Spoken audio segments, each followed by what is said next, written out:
பகவன் முதற்றே உலகு.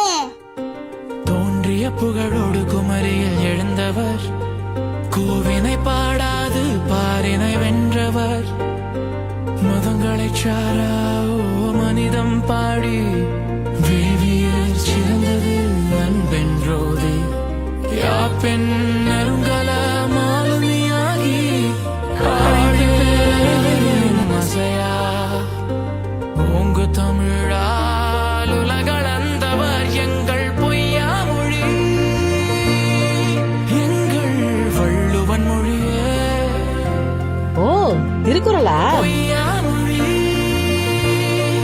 எங்கள் வள்ளுவன் மொழியே, எங்கள் பொய்யா மொழி.